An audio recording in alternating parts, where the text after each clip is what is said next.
Back on the SportsMax zone, and we continue with athletics. Four-time Olympic champion Michael Johnson believes the Jamaican pair of Shelly-Ann Fraser-Pryce and Elaine Thompson-Herah are underrated. Speaking with World Athletics Weekly, Johnson says Fraser-Pryce and Thompson-Herah don't get enough credit for their work because fans are too focused on time.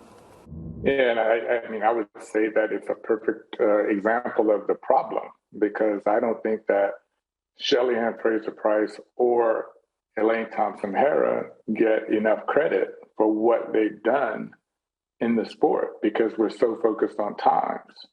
So, right now I can see that, what's going to happen most likely with Elaine is there's going to continue for the remainder of her career, unless she breaks the world record in 100 meters, are focused now on whether she breaks the world record or not. And if she doesn't, there's a danger that people will be disappointed. Oh, she didn't break the world record. She's won 2 Olympic gold medals in the 100 meters consecutively, and not to mention them winning in the 200 meters as well last year in the Olympic Games. And the fact that you have at the same time these 2 women from this very small island who go head to head, at these championships, and between the 2 of them, they've won the gold medals in the 100 meters, the event over the last 4 Olympic Games.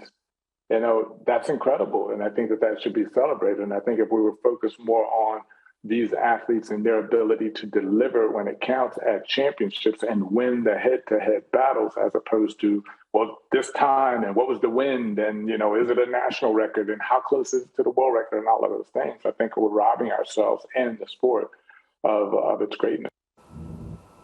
George, what's your take on Michael Johnson's comment? Are we too focused on time that, we're robbing ourselves of some great athletes and great sport? No. I respect Michael Johnson's approach to the point that he's making, but I can't agree with the point that he's making. In fact, I find the point to be a little sub-resilient.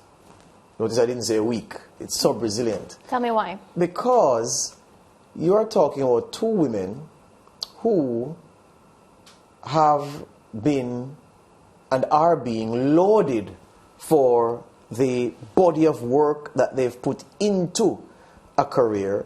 You're talking about 2 women who, based on their achievement, it is not anybody's opinion that Shelly-Ann Fraser-Pryce is among the greatest sprinters of all time, man or woman. It's not anybody's opinion that Elaine Thompson-Herah is among the greatest sprinters of all time, man or woman. It is a fact. It is the achievement of the women by themselves that have placed them there. So history acknowledges them as such because their work dictates that they be acknowledged as such. That alone neutralizes the point that Michael is trying to make about them being undervalued, underrated. Take it to a next level. Elaine Thompson-Herah and Shelly-Ann Fraser-Pryce, in their country of Jamaica. Let's start there. Are they underrated there? Are they undervalued there? No.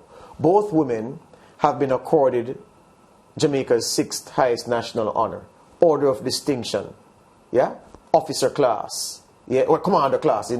Shelly was officer first and then got it upgraded. So both of them have received medals, have received citations then that make them, put them in the realm of the most outstanding Jamaicans to have ever drawn breath. That is a matter of record.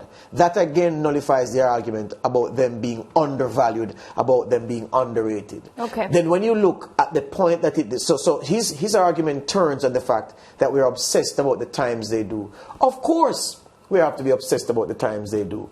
100 sprinters don't run races just to win races. They run races to run fast times. Shelly doesn't get up every day to run because she wants to put herself in a position to win. And even so, even if she's running and training, and Elaine running and training to win, they know that they have to be running fast times to win because the competition is so fast. So track and field and sprinting, it's all about time. That's the attraction. Yeah. Well, just to add to what you said, remember when Elaine broke the Olympic record and won the gold, she actually, when she shared with us what she wrote in the morning, I want to run sub, and she wrote the time down. So, that's just to add to what you were saying, because she's also focused on time. That's what she does every day. Yeah, without the time element in the track and field, as you're saying, track and field doesn't have an allure, it doesn't have an attraction, it doesn't have a reason for someone to want to know, okay, there's a 100 meters race being run in Oslo. Why am I watching it? To see somebody win? No, Michael, I'm watching it to see someone run a fast time. And Elaine and Shelly-Ann have invited us to dream. Elaine more so last year in Tokyo, because she said, look, Jamaicans, world, you all thought that Flojo's records were unattainable. You all thought that Flojo's records were unattainable because of the circumstances, confirmed or otherwise, in which they were achieved. I am going to do something that will invite you to dream of a woman alive breaking those records without the use of any substance that is illegal and without wind conditions that really ought to invalidate any time recorded in those conditions. Right. She invited us to dream. Everything she does subsequently is to keep that dream alive and hopefully for her sake to deliver on the promise of breaking that record. Shelly-Ann Fraser-Pryce is also in the same fast lane, pun intended, of saying, okay, I too am asking you to dream, to imagine a woman breaking this 100 meters record or breaking this 200 meters record. I think I can do it. That's what I'm chasing. Track and field is nothing without a fixation on time, because that's the allure of the sport. That's why we watch it. But George, I listened to the entire interview, and I'm sure you did as well. He also stressed on the point that he felt it's a bit unfair that the remainder of their career will be fixed on whether, let's just say Elaine can break the world record.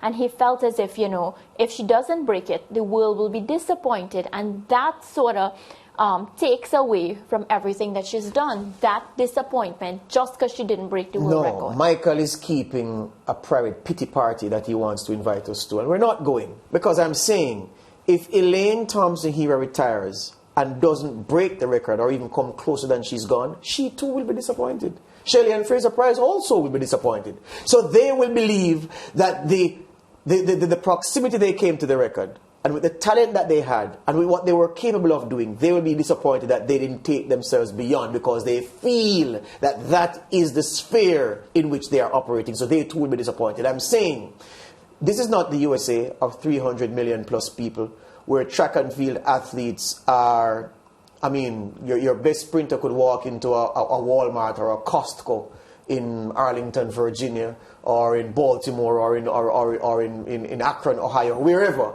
and nobody recognizes them. In the Caribbean, in the rest of the world, these people go and they are feted for the stars they are. So the US is different. So maybe it's an issue of scale. Michael is looking at how track and field athletes are treated in the USA and say, well, we don't get any national honor. We're not invited to the White House. Any medals aren't pinned on our chests. We don't play the NFL.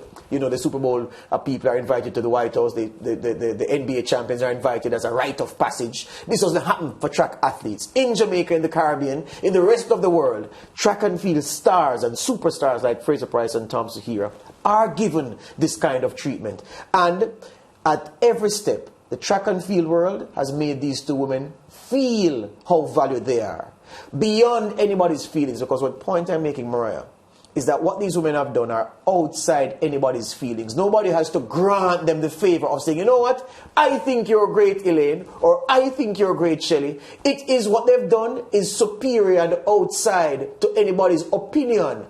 It is a fact that these women are superstars. It is a fact that they are among the greatest athletes, man or woman, we've ever seen. And then their country, two of them come from the same country, have done right by them by justifiably giving them insignia to make sure that when they draw their last breath, history records them as being among the greatest Jamaicans to have represented this country, the greatest Jamaicans to have drawn breath.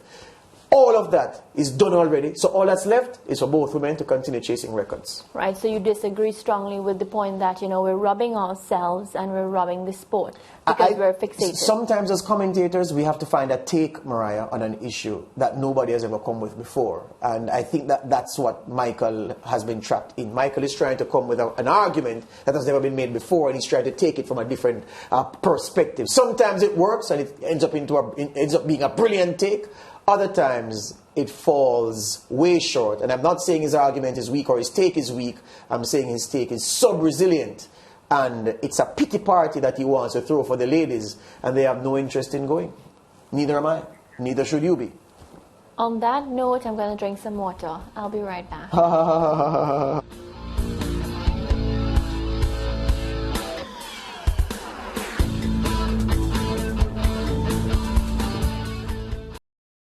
Thank you for watching SportsMax on YouTube. Don't forget to like, share, subscribe, and click the notification bell to stay informed.